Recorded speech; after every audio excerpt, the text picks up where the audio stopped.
Sir मुद्दे तो अनगिनत है जिन पे राजनीतिक पार्टियां आपकी बात नहीं करती। फिलहाल अगर आप इसी चुनाव में आप देख लें तो सारी पार्टियां फेमस जो उनके राजनीति दल के जो मशहूर नेता हैं उनका चेहरा लेकर चल रहे हैं। कोई गमछा दिखाकर वोट मांग रहा है, तो कोई मोदी जी का चेहरा दिखाकर वोट मांग रहा है, तो कोई नीतीश जी का विकास दिखाकर वोट मांग रहा है। जाति पार्टी से ऊपर उठकर एक नई राजनीति का आगाज कर रहे हैं चैनपुर विधानसभा 206 से।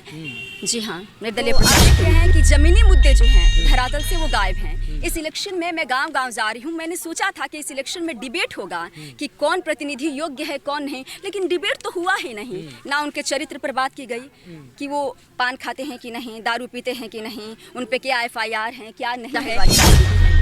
जो एक पढ़ा लिखा, जो एक शिक्षित समुदाय की राजनीति होनी चाहिए, जो एक्चुअल राजनीति होनी चाहिए, जो रियल राजनीति, वो इस बिहार की राजनीति में मुझे बिल्कुल नहीं देखने को मिल रहा है। और चूंकि मैं रिसर्च के फील्ड से हूँ तो मैं एक अनुभव करने के लिए आ रही हूँ इस राजनीति में, और मैं देख रही हूँ कि सच में जो किताबों में पढ़ाया जाता है ना, हकीकत और धरातल पर सीधे उल्टा है। सिद्धांत और व्यवहार का गहरा भेद तमाम चैनपुर विधानसभा में आप देख लीजिए ना, कितने पढ़े लिखे। एकमात्र आपके 22 उम्मीदवारों को अगर आप देख लीजिए, हो सकता है मेरा आंकड़ा गलत हो, लेकिन आप खुद ही सर्च कर लीजिए, सबसे ज़्यादा पढ़ी, वेल क्वालिफाइड मैं हूँ, डॉक्टरेट किया है मैंने। ये मुझे लगता है कि लोकतंत्र की असली मालिक, असली भगवान, असली ताकत, असली प्रचार, असली काफिला ये जनता है, कोई पार्टी का झंडा नहीं। तो देखिए 11 नवंबर को चैनपुर विधानसभा में भी चुनाव होना है।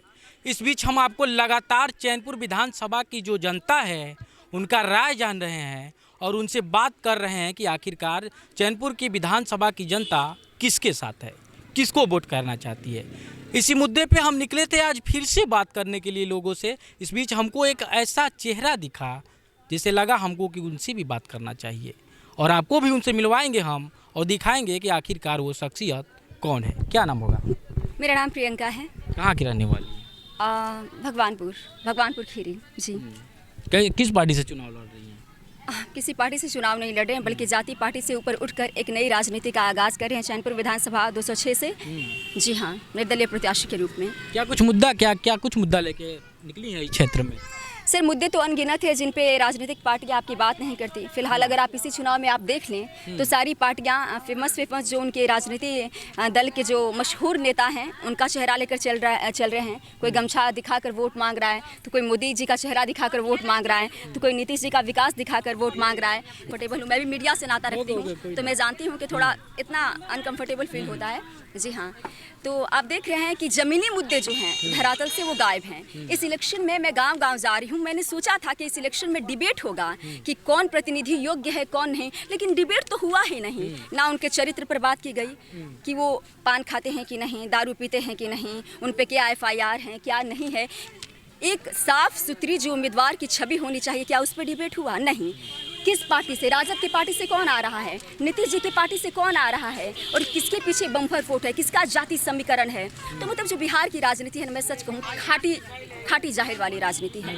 जो एक पढ़ा लिखा, जो एक शिक्षित समुदाय की राजनीति होनी चाहिए, जो एक्चुअल राजनीति होनी चाहिए, जो रियल राजनीति, वो इस बिहार की राजनीति में मुझे बिल्कुल नहीं देखने को मिल रहा है। और चूंकि मैं रिसर्च के फील्ड से हूँ तो मैं एक अनुभव करने के लिए आ रही हूँ इस राजनीति में, और मैं देख रही हूँ कि सच में जो किताबों में पढ़ाया जाता है ना, हकीकत और धरातल पर सीधे उल्टा है। सिद्धांत और व्यवहार का गहरा भेद है। तमाम जो पार्टियां हैं वो लगातार लोगों के बीच ऐलान करती हैं कि हम लोग पढ़े लिखे लोगों को ज़्यादा मौका देंगे। क्या देख लीजिए चैनपुर विधानसभा में आप देख लीजिए ना, कितने पढ़े लिखे। एकमात्र आपके 22 उम्मीदवारों को अगर आप देख लीजिए, हो सकता है मेरा आंकड़ा गलत हो, लेकिन आप खुद ही सर्च कर लीजिए, सबसे ज़्यादा पढ़ी, वेल क्वालिफाइड मैं हूँ, डॉक्टरेट किया है मैंने।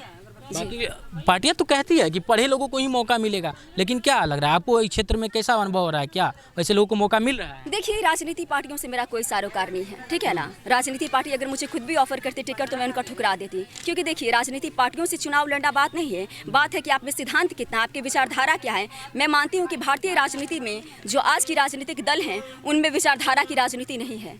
जितने भी भड़काऊ मुद्दे हैं, जो भी मतलब जाति पार्टी के और दारू मुर्गा जो बांटने वाला फैशन खासकर बिहार की राजनीति में है, वो सब मुझे रास नहीं आ सकता। इसलिए मैंने निर्दलीय जाने का फैसला किया है। मैं जनता की राज में यकीन रखती हूँ। पार्टी और झंडा जो होता है ना, उसकी राज में मुझे बिल्कुल यकीन नहीं है। मुझे लगता है कि लोकतंत्र की असली मालिक, असली भगवान, असली ताकत, असली प्रचार, असली काफिला ये जनता है, कोई पार्टी का झंडा नहीं। अच्छा, अकेले क्षेत्र में घूम रही हैं, कैसा लोगों का अनुभव और प्यार कैसा मिल रहा है? सर, सब लोग कह रहे हैं कि आप तो शेरनी की तरह दहाड़ रही हैं। एक लड़की, और एक लड़की जो सिर्फ महज अभी 4-5 दिन हुआ, कल मेरे पोस्टर को भी फाड़ने की कोशिश की गई है। बताइए, एक लड़की जो सिर्फ अभी 4 दिन हुआ आई है, और मैं अगर पूरी ताकत और असली पहचान के साथ अपने आती तो लोगों का क्या हाल होता भगवान जाने।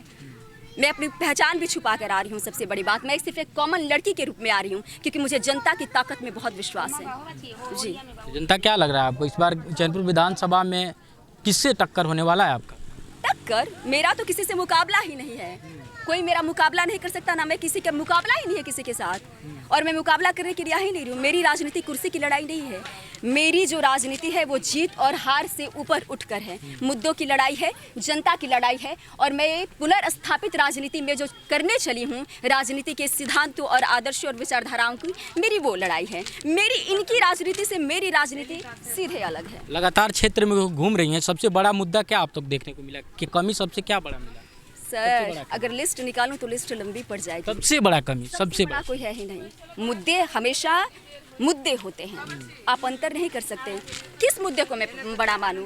बेटियों की सुरक्षा को नज़रअंदाज कर दूं, या किसानों की जो दिक्कतें हैं, किसानों की जो समस्याएं हैं, जो किसान रो रहे थे, बंदूक की नोक पर जिन किसानों का फसल रौंद दिया गया। मैं भी उस सिनारियो जो उस समय था उसको कवरेज किया था मैंने। जगरिया वाला मुद्दा काफ़ी वायरल हुआ था, पूरे बिहार के लोगों ने देखा था। उसको नज़रअंदाज कर दूं, या अपने पर्यावरण को नज़रअंदाज कर दूं, जो पूरा भभुआ से लेकर नरक बना दिया गया है। नगर परिषद अपना काम सही तरीके से, म्यूनिसिपालिटी, नगर निगम के लोग सही तरीके से अपने दायित्व का निर्वहन कर रहे हैं, उसको अलग कर दूं, या छात्रों की समस्याएं अलग कर दूं? मैं किन किन समस्याओं को मैं 1 बाय 1 रैंकिंग करूं?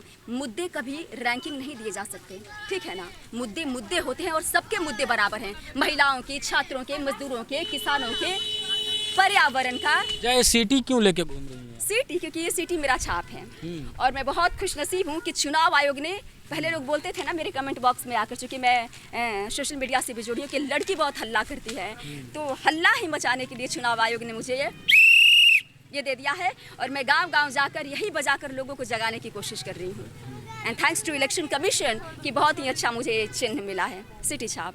जी, तो चैनपुर विधानसभा के क्षेत्र में आगे भी ये सिलसिला जारी रहेगा। लोगों के साथ साथ जो कैंडिडेट मैदान में उतरे वोटर के अलावा, उनसे भी ये बात करने का लगातार सिलसिला जारी रहेगा।